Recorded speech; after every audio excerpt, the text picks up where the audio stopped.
7 horas e 54 minutos. Mudando de assunto, veja você que interessante. Eu não sabia. Você sabia que, apesar de ser um dos maiores produtores de laranja do país, o estado vive crise desde os anos 90, Joel? É muito tempo, rapaz. O Brasil, você sabe, aí eu sabia, o maior produtor mundial de laranja e o principal exportador do suco congelado. Para falar exatamente sobre esse assunto, vamos receber aqui a pesquisadora Adele Andrade. Seja bem-vinda. Bom dia, Adele. Como vai? Muito obrigada. Tudo bem Bom contigo? dia. Mas me diga, essa crise se alastrou por tanto tempo, não houve uma recuperação desde os anos 90, Adele? Na verdade, a crise tem piorado, né? Piorado? Tem acelerado ainda mais de 2016 para cá. Na verdade, na década de 90, ela inicia a crise, né? A crise inicia, na verdade, na década de 80, mas ainda sob reflexo da década de 70, dos empréstimos concedidos, né? Ela vem mostrar bem sua face a partir da década de 90. É quando Sergipe passa de segundo maior produtor nacional para terceiro maior produtor nacional, né? E em 2016 cai para quarto produtor, e em 2017, já no finalzinho da minha tese, eu tive que modificar todo os meus dados, e aí mostrei que na verdade a gente já está em quinto. Então vem a passos muito largos, piorando a passos muito largos. E qual a razão de tanta crise assim, dessa forma tão gradativa? Foi ladeira abaixo? Pois é. Na década de 90, o início da crise começa com o endividamento dos citricultores, né? E aí, tem o endividamento do citricultor, tem a questão das doenças, dos pés de laranja já velhos, né? E aí também a falta de credibilidade das cooperativas, que na década de 80 havia contratos da indústria com os citricultores, e depois esses contratos eles são desfeitos na década de 90, e aí acaba também fazendo com que a cooperativa ela comece a ter menos credibilidade por parte dos citricultores. Se você me permite, não vou interrompê-la, só inserindo a imagem. Nós temos até uma imagem aqui, vamos ver se tem relação com o que você havia comentado. Pode colocar, por gentileza, produção? Pode ir falando, Adele. Então, aí as cooperativas elas começam a ter menos credibilidade, né? E aí a crise ela continua se alastrando e as doenças se perpetuando. Tentou também ter em 2000, em 2003, tenta uma revitalização da citricultura por parte do governo do estado, que é excludente, não abrange a todos, né? E aí o fato de não abranger a todos faz com que continue, a crise apenas se alastre.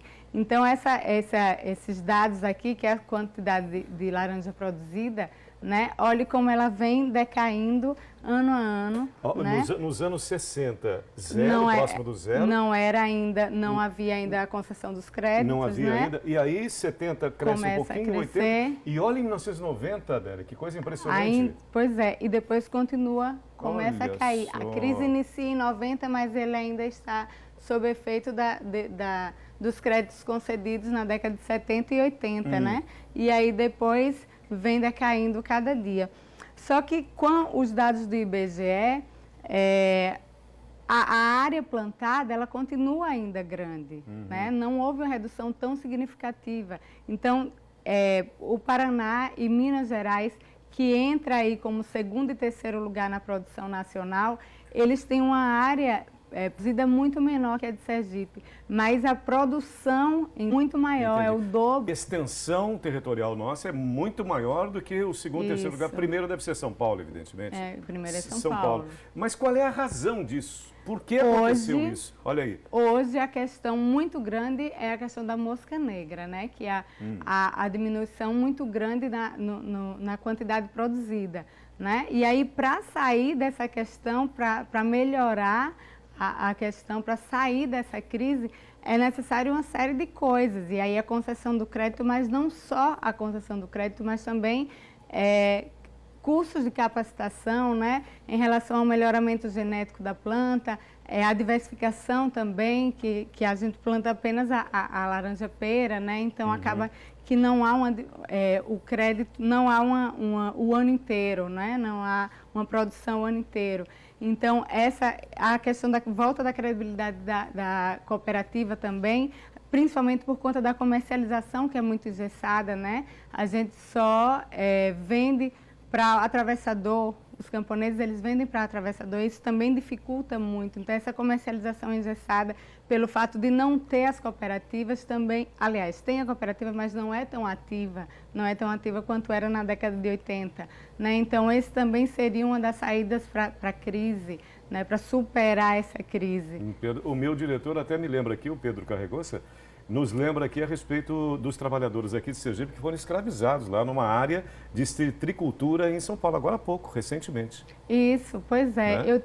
Eu estudei, na verdade, não foi a crise da laranja em si. Eu estudei o circuito da produção da laranja. E aí eu tive que estudar aqui em Sergipe, na Bahia, em São Paulo e na Flórida. Né? Na que Flórida Brasil também. e Flórida sempre fica... primeiro produtor mundial, segundo produtor mundial, sempre teve essa disputa aí Brasil e Estados Unidos. Né? E aí eu estudei algumas coisas sobre os citricultores que saem daqui de Sergipe e que vão para São Paulo. E aí tem a questão do trabalho escravo. Do trabalho escravo, claro que é uma exceção. Né? Agora, uma outra coisa, nós não poderíamos aprender com aquilo que dá certo? Digamos assim, me impressionou essa queda, né? Essa decadência total e absoluta. Por que o Estado não aprende com quem está fazendo direito? Pois é, e inclusive a questão da tecnologia, né? Porque hoje planta-se mais pés de laranja em menos espaço, né? E aí o fato da gente não ter a tecnologia tão avançada no plantio da laranja faz com que a gente fique dependendo das chuvas e aí fique dependendo que as doenças não se alastrem, a gente fica muito dependendo de outras coisas porque não tem a tecnologia. Tendo a tecnologia, o trabalho torna-se menos dificultoso e aí a produção também pode ser aumentada e aí a gente conseguir voltar à competitividade de antes. Adele, para encerrar a sua pesquisa, isso é muito importante, né? Tem relação com a nossa economia, com a nossa agricultura, com tudo que você pesquisou, tudo que você entendeu durante esse tempo todo nesse grande trabalho. Há esperança? Existe esperança nesse quadro? Dá para mudar isso? Olha, eu tenho esperança de mudança sim. Então eu acredito que a gente pode aprender com os erros do passado, né? E também se espelhar onde deu certo. Sim. Né? Então eu acredito que se houver um conjunto de medidas, a gente pode sair dessa situação sim, né? Eu acredito que sim. E aqui não é a nossa missão julgar ninguém, muito pelo contrário. Mas assim, o que eu percebo, e sem julgar, sem julgamento nenhum de lado algum, mas porque não param, reveem todos esses conceitos, refazem toda essa trajetória e mudam isso radicalmente. Esse quadro tem que mudar. Nós já crescemos muito naquele período, por que a gente não cresce de novo? Então tem que entender o que está acontecendo. Pois né?